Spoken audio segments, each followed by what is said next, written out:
Hello दोस्तों, आपके अपने YouTube channel AL big study पर स्वागत है। दोस्तों, इस वीडियो में हम ज्योग्राफी से संबंधित जो SSC जीडी में प्रश्न पूछे गए थे उन सभी प्रश्नों को कवर करेंगे, जिससे कि 2025 में होने वाले SSC जीडी के एग्जाम में आपको हेल्प मिल सके। तो दोस्तों, करते हैं वीडियो को स्टार्ट। पहला प्रश्न है, किस राज्य में सबसे बड़ी लंबी तटरेखा है, यानी किस राज्य की सबसे लंबी तटरेखा है। तो दोस्तों, यहाँ पर राइट आंसर हो जाएगा गुजरात, क्योंकि गुजरात राज्य की सबसे लंबी तटरेखा है। और सबसे कम तटरेखा की बात करें तो सबसे कम तटरेखा वाला राज्य जो हो जाएगा दोस्तों, वो गोवा हो जाएगा। क्या हो जाएगा? गोवा। सबसे लंबी तटरेखा गुजरात की है और सबसे कम तटरेखा जो है वो किसकी है? गोवा की है। अगले प्रश्न की तरफ चलते हैं। अगला प्रश्न है, निम्न में से किस भारतीय राज्य की सीमा नेपाल से नहीं लगती? नेपाल से नहीं लगती। दोस्तों, मैं बता दूं, नेपाल से 5 राज्यों की सीमा लगती है। 5 राज्यों की सीमा लगती है। उसमें से उत्तराखंड है, उत्तर प्रदेश है, पश्चिम बंगाल है, बिहार है और सिक्किम है। असम उसमें नहीं आता है, तो असम की सीमा नेपाल से नहीं लगती है। राइट आंसर हो जाएगा ए। अगला प्रश्न देखते हैं। भारत के केंद्र शासित प्रदेशों का गठन इसलिए किया गया क्योंकि वे डैश हैं। राज्य बनने के लिए उनका जनसंख्या घनत्व बहुत अधिक है।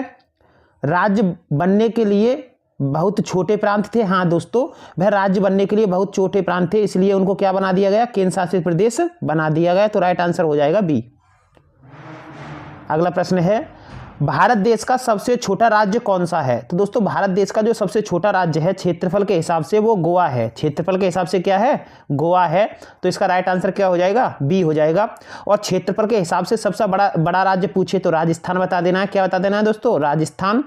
और जनसंख्या के हिसाब से पूछे तो यूपी हो जाएगा। जनसंख्या के हिसाब से सबसे बड़ा राज्य क्या हो जाएगा? यूपी। और जनसंख्या के हिसाब से सबसे छोटा राज्य जो हो जाएगा दोस्तों, सिक्किम हो जाएगा। क्या हो जाएगा? सिक्किम हो जाएगा। क्षेत्रफल के हिसाब से सबसे छोटा राज्य क्या है? गोवा। और क्षेत्रफल के हिसाब से सबसे बड़ा राज्य राजस्थान। जनसंख्या में यूपी है और जनसंख्या में सबसे कम क्या है? सिक्किम है। तो ये 4 प्रश्न आपको याद रखने हैं। अगले प्रश्न की तरफ चलते हैं। निम्नलिखित में से किस राज्य में भारत की सबसे बड़ी खारी आर्द्र भूमि सांभर झील स्थित है? तो दोस्तों, सांभर झील जो है वो राजस्थान में है। कहां पर है? सांभर झील राजस्थान में है और ये नमक के उत्पादन के लिए प्रसिद्ध है सांभर झील। तो राइट आंसर क्या हो जाएगा? डी हो जाएगा, सांभर झील। अगला है, चिल्का झील जो कि भारत की सबसे बड़ी खारे पानी की झील है, किस राज्य में स्थित है? तो दोस्तों, चिल्का झील जो है वो उड़ीसा राज्य में स्थित है। किस पर है? उड़ीसा राज्य में स्थित है। तो राइट आंसर क्या हो जाएगा? बी हो जाएगा, उड़ीसा। अगला प्रश्न है, निम्नलिखित में से कौन सी नदी प्रसिद्ध धुआंधार जलप्रपात बनाती है? दोस्तों, धुआंधार जलप्रपात की बात करें तो नर्मदा नदी बनाती है धुआंधार जलप्रपात, क्योंकि यह जो जलप्रपात है वो मध्य प्रदेश के जबलपुर में स्थित है। यह जलप्रपात कहाँ है? मध्यपुर। और यह नर्मदा नदी जो है वो अमरकंटक पठार से निकलती है, अमरकंटक पहाड़ियों से निकलती है। तो राइट आंसर क्या हो जाएगा? राइट आंसर हो जाएगा नर्मदा नदी। अगला प्रश्न है, निम्नलिखित में से कौन सी नदी प्रसिद्ध शिव सुंदरम जलप्रपात बनाती है? तो दोस्त, शिव सुंदरम जलप्रपात की बात करें तो कावेरी नदी जो है वो शिव सुंदरम जलप्रपात बनाती है। और यह जो जलप्रपात है वो कर्नाटक के मैसूर जिले में मिलेगा। कहाँ मिलेगा? कर्नाटक के मैसूर जिले में बनेगा। और किस नदी के द्वारा बनता है? ये कावेरी नदी के द्वारा बनता है। अगला प्रश्न देखते हैं। अगला प्रश्न है, हुंडरू जलप्रपात किस नदी पर स्थित है? तो हुंडरू जलप्रपात जो है वो दोस्तों स्वर्णरेखा नदी के पर बनता है। स्वर्णरेखा नदी पर बनता है और झारखंड की राजधानी रांची में बनता है। ये कहाँ पर है? झारखंड की राजधानी रांची में स्थित है स्वर्णरेखा नदी पर हुंडरू जलप्रपात। तो राइट आंसर क्या हो जाएगा? ए हो जाएगा, स्वर्णरेखा नदी। अगला देखते हैं, निम्नलिखित में से क्या बैरन द्वीप की एक अनूठी विशेषता है? बैरन द्वीप। दोस्तों, बैरन द्वीप की बात करें तो ये अंडमान निकोबार के उत्तरी अंडमान जो है उस पर स्थित है और यह एक सक्रिय ज्वालामुखी है। बैरन द्वीप जो है भारत का एकमात्र सक्रिय ज्वालामुखी है। तो इसका राइट आंसर जो हो जाएगा, यह भारत का एकमात्र सक्रिय ज्वालामुखी है। और ये कहाँ मिलेगा? अंडमान निकोबार का जो उत्तरी अंडमान है वहां पर मिलेगा, बंगाल की खाड़ी में। तो राइट आंसर क्या हो जाएगा? सी हो जाएगा।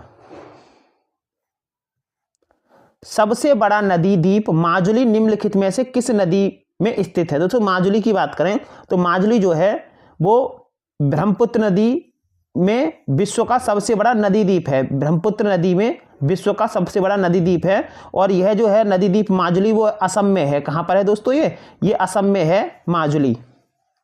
और किस नदी पर बना हुआ है ये द्वीप? यह है ब्रह्मपुत्र नदी पर बना हुआ है और ये नदी द्वीप है और विश्व का सबसे बड़ा नदी द्वीप है। तो राइट आंसर क्या हो जाएगा? ब्रह्मपुत्र। अगला प्रश्न देखते हैं, निम्नलिखित में से कौन सी नदी तिब्बत, भारत और बांग्लादेश से होकर बहती है? तो दोस्तों यहां पर देखें तो ब्रह्मपुत्र नदी जो है वो तिब्बत, पहले तिब्बत फिर उसके बाद में भारत में एंटर करती है और भारत में एंटर करने के बाद में कहां पहुंच जाती है? बांग्लादेश पहुंच जाती है। क्योंकि बांग्लादेश में ब्रह्मपुत्र नदी को क्या कहते हैं? बांग्लादेश में ब्रह्मपुत्र नदी को जमुना कहते हैं। क्या कहते हैं? जमुना कहते हैं। तो इसका राइट आंसर क्या हो जाएगा? ब्रह्मपुत्र। यह 3 देशों से होकर बहती है, तिब्बत, भारत और बांग्लादेश। अगला प्रश्न देखते हैं। अगला प्रश्न है, निम्नलिखित में से कौन सी प्रायद्वीपीय भारत की पश्चिम की ओर बहने वाली सबसे बड़ी नदी है? पश्चिम की ओर बहने वाली। तो दोस्तों यहां पर हम देखें तो नर्मदा नदी जो है वो पश्चिम की तरफ बहती है और ये भ्रंश घाटियों से होकर बहती है। कहां से बहती है? भ्रंश घाटियों से होकर बहती है। तो इसका राइट आंसर हो जाएगा बी। पश्चिम की ओर बहने वाली नदी कौन सी हो जाएगी? नर्मदा। गोदावरी, कृष्णा और कावेरी ये पूर्व की ओर बहती हैं और अपना जल जो है वो बंगाल की खाड़ी में गिराती हैं और यह जो है वो अरब सागर में गिराती है नर्मदा नदी। तो अगले प्रश्न की तरफ चलते हैं। हंसदेव और जोंक नदियां भारत के किस राज्य में पाई जाती हैं? तो यह दोस्तों जो है वो छत्तीसगढ़ राज्य में पाई जाएंगी, हंसदेव और जोंक नदियां जो है। इसका राइट आंसर क्या हो जाएगा? बी। देवप्रयाग में भागीरथी डैश डैश से मिलती है। तो दोस्तों देवप्रयाग में भागीरथी जो है वो अलकनंदा नदी से मिलती है। किससे मिलती है? अलकनंदा नदी से मिल जाती है। तो इसका राइट आंसर क्या हो जाएगा? राइट आंसर हो जाएगा ए। अगला प्रश्न देखते हैं, थार के रेगिस्तान की सबसे लंबी नदी निम्न में से कौन सी है? तो दोस्तों थार के रेगिस्तान की बात करूं तो यह जो है लूनी नदी, जो एकमात्र भारत के खारे पानी की नदी है। तो इसका राइट आंसर हो जाएगा लूनी, जो राजस्थान में बहती है और रन ऑफ कच्छ में जाकर क्या हो जाती है? ये विलीन हो जाती है। तो इसका राइट आंसर क्या हो जाएगा? लूनी नदी हो जाएगा।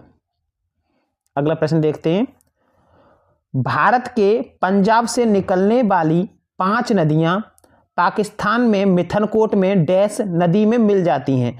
तो दोस्तों इन नदियों को पंचनद कहते हैं और यह मिथनकोट में जाकर सिंधु नदी में मिल जाती हैं। किसकी सहायक नदी हैं? ये सिंधु की सहायक नदी हैं।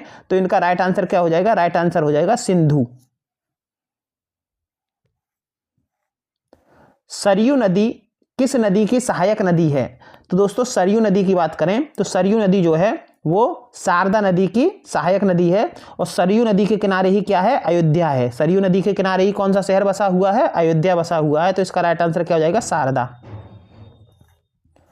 अगला देखते हैं, निम्नलिखित में से कौन सी गोदावरी नदी की एक सहायक नदी है? गोदावरी नदी की एक सहायक नदी है। तो इसका राइट आंसर हो जाएगा दोस्तों गोदावरी की एक सहायक नदी जो है वो पैनगंगा है। गोदावरी की सहायक नदी कौन सी है? पैनगंगा है। और गोदावरी का जो उद्गम है, गोदावरी नदी जो निकलती है वो त्र्यंबकेश्वर महाराष्ट्र जिला नासिक से निकलती है, यानी महाराष्ट्र राज्य और नासिक जिले से निकलती है। इसे दक्षिण की गंगा भी कहते हैं। गोदावरी को क्या कहते हैं? दक्षिण की गंगा भी कहते हैं, क्योंकि दक्षिण में सबसे बड़ी नदी जो है वो गोदावरी है और उत्तर भारत में जो सबसे बड़ी नदी है वो क्या है? गंगा है। तो इसीलिए इसको क्या कहते हैं? दक्षिण की गंगा कहते हैं और इसकी सहायक नदी जो है वो क्या है? पैनगंगा है। अगला प्रश्न देखते हैं, निम्नलिखित में से कौन सी नदी अरब सागर में गिरती है? कौन सी नदी अरब सागर में गिरती है? तो कृष्णा तो बंगाल की खाड़ी में, कावेरी भी बंगाल की खाड़ी में, गोदावरी भी बंगाल की खाड़ी में, लेकिन नर्मदा की बात करें तो नर्मदा नदी जो है वो पश्चिम की ओर बहने वाली नदी है और यह किस में जाकर गिरती है? अरब सागर में जाकर गिरती है। तो राइट आंसर हो जाएगा आपका सी। अगला देखते हैं, निम्नलिखित में से कौन सी नदी जास्कर और लद्दाख पर्वतमालाओं के बीच बहती है? तो जास्कर और लद्दाख पर्वतमालाओं के बीच जो है दोस्तों सिंधु नदी बहती है और सिंधु नदी जो है वो इसका उद्गम जो है वो तिब्बत से होता है। तो राइट आंसर क्या हो जाएगा? सिंधु। अगला प्रश्न है, यमुना नदी निम्नलिखित में से किस राज्य से नहीं गुजरती? यमुना नदी जो है वो किस राज्य से नहीं गुजरती? तो दोस्तों इसका उद्गम जो है यमुना नदी का उत्तराखंड से होता है, तो उत्तराखंड से गुजरती है, उत्तर प्रदेश और हरियाणा से भी गुजरती है, लेकिन गुजरात राज्य से यमुना नदी नहीं गुजरती, क्योंकि यमुना नदी जो है वो उत्तर प्रदेश में प्रयागराज में गंगा में आके मिल जाती है, उत्तर प्रदेश के प्रयागराज में आकर गंगा में मिल जाती है। तो इसका राइट आंसर क्या हो जाएगा, गुजरात से नहीं बहती है क्या, यमुना नदी। अगला प्रश्न देखते हैं, निम्नलिखित में से कौन दक्षिण भारत की सबसे लंबी नदी है। तो दोस्तों मैंने अभी बताया था आपको, गोदावरी जो है, जिसको दक्षिण की गंगा भी कहते हैं, क्या कहते हैं, दक्षिण की गंगा भी कहते हैं, और ये दक्षिण भारत की सबसे लंबी नदी है। और भारत की सबसे लंबी नदी की बात करूं तो तुम्हारा आंसर आएगा गंगा। क्या आएगा दोस्तों, गंगा आएगा भारत की सबसे लंबी नदी, जिसकी लंबाई है 2525 किलोमीटर, 2525 किलोमीटर जो है वो गंगा की लंबाई है। तो राइट आंसर क्या हो जाएगा, गोदावरी जो है वो दक्षिण भारत की गंगा कहलाती है। अगला प्रश्न देखते हैं, अगला प्रश्न है, निम्नलिखित में से कौन भारत का सर्वोच्च ऊंचा बांध है। भारत का सर्वोच्च ऊंचा बांध है। तो दोस्तों इसका राइट आंसर जो हो जाएगा, भारत का जो सर्वोच्च ऊंचा बांध है वो दोस्तों आपका हो जाएगा टिहरी बांध। कौन सा बांध हो जाएगा, टिहरी बांध हो जाएगा, और यह उत्तराखंड में मिलेगा। कहाँ मिलेगा टिहरी बांध दोस्तों, उत्तराखंड में मिलेगा, और इसकी जो ऊंचाई है 260.5 मीटर है, 260.5 मीटर है। और टिहरी बांध जो है वो कहाँ पर है दोस्तों, उत्तराखंड में है। कहाँ पर मिलेगा ये, उत्तराखंड में मिलेगा। अगला प्रश्न है, Salal hydro electric power station निम्नलिखित में से किस नदी पर बनाया गया है। तो सलाल की बात करें तो सलाल जो है वो चिनाब नदी पर बनाया गया एक परियोजना है, चिनाब नदी पर स्थित एक परियोजना है, और यह जो है वो जम्मू कश्मीर में है। कहाँ पर है दोस्तों सलाल, जम्मू कश्मीर में है। तो इसका राइट आंसर क्या हो जाएगा, चिनाब नदी हो जाएगा। अगला देखते हैं, उकाई बांध किस नदी पर स्थित है। उकाई बांध जो है दोस्तों, उकाई बांध की हम बात करें तो ये ताप्ती नदी पर स्थित है, और गुजरात के सूरत जिले में, ताप्ती नदी गुजरात के सूरत जिले में स्थित है। उकाई बांध गुजरात में मिलेगा, सूरत जिले में। अगला प्रश्न देखते हैं दोस्तों, नागार्जुन सागर बांध किस नदी पर बना है। नागार्जुन सागर बांध की बात करें दोस्तों, ये कृष्णा नदी पर है। कौन सी नदी पर है, ये कृष्णा नदी पर है, और तेलंगाना राज्य में है। कहां पर है दोस्तों, ये तेलंगाना राज्य में है, और कृष्णा नदी पर है नागार्जुन सागर बांध। बांधों को आधुनिक भारत के मंदिर किसने कहा था। तो दोस्तों बांधों की बात करें तो जवाहरलाल नेहरू, पंडित जवाहरलाल नेहरू ने आधुनिक भारत का मंदिर कहा था। किसको, बांधों को।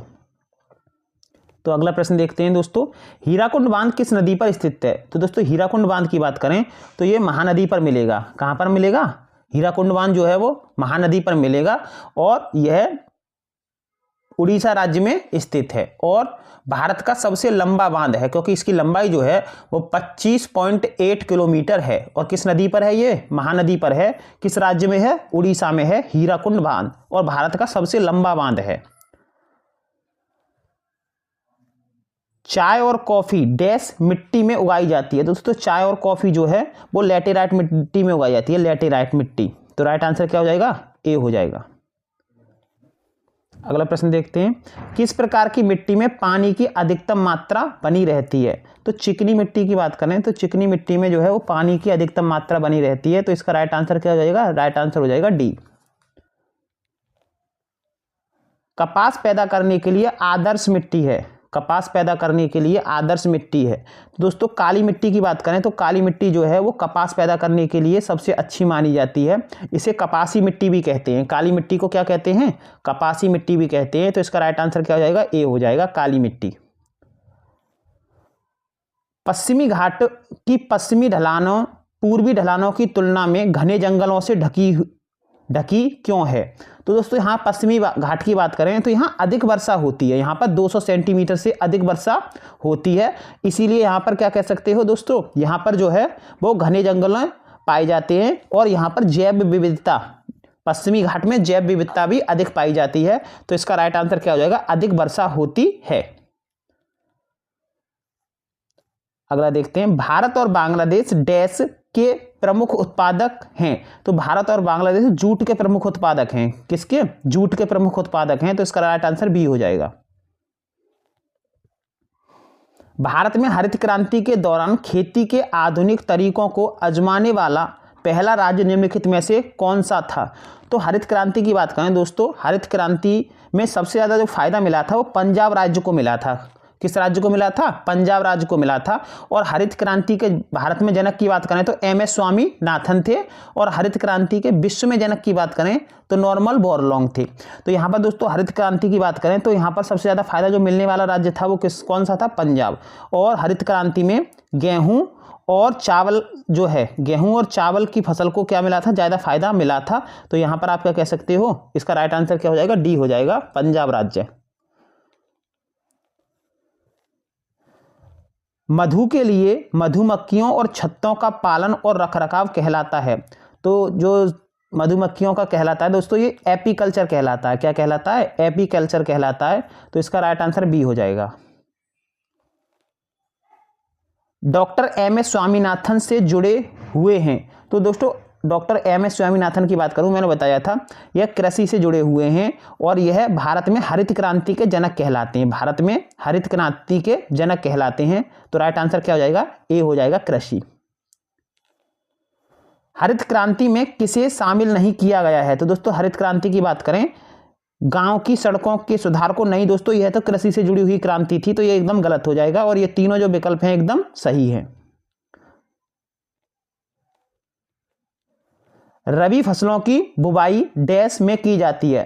तो दोस्तों रबी फसलों की बात करें तो रबी फसलों की जो बुवाई की जाती है वो अक्टूबर नवंबर में की जाती है। अक्टूबर नवंबर में की जाती है।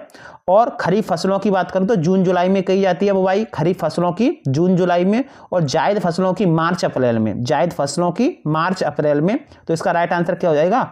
इसका राइट आंसर हो जाएगा दोस्तों अक्टूबर और नवंबर में। भारत में नीली क्रांति किस से संबंधित है? तो नीली क्रांति की बात करें तो मछली पालन से संबंधित है नीली क्रांति। राइट आंसर डी हो जाएगा।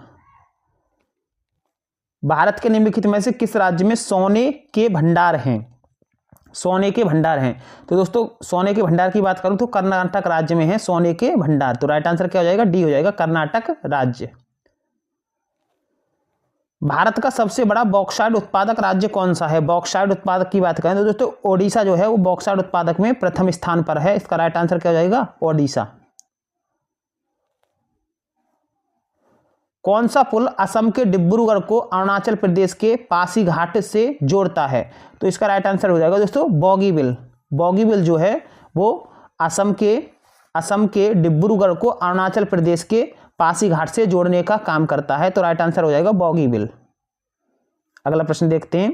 2011 की जनगणना के अनुसार किस भारतीय राज्य में सबसे कम जनसंख्या घनत्व है? सबसे कम जनसंख्या घनत्व की बात करें तो दोस्तों इसका राइट आंसर हो जाएगा अरुणाचल प्रदेश। और सबसे अधिक जनसंख्या घनत्व की बात करें तो वो होता है दोस्तों बिहार का। सबसे अधिक जनसंख्या घनत्व किस राज्य का है? बिहार का है। और सबसे कम जनसंख्या घनत्व की बात करें तो वो है अरुणाचल प्रदेश।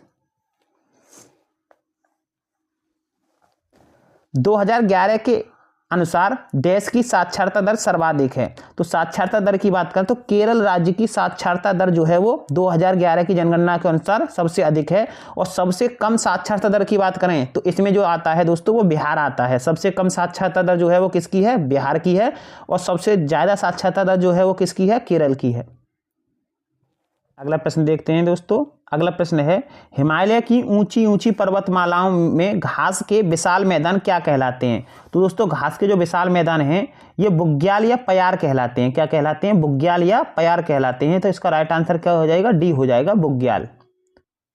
अगर दोस्तों आपको वीडियो अच्छी लगी हो तो वीडियो को लाइक करें तथा चैनल को सब्सक्राइब करें। धन्यवाद दोस्तों।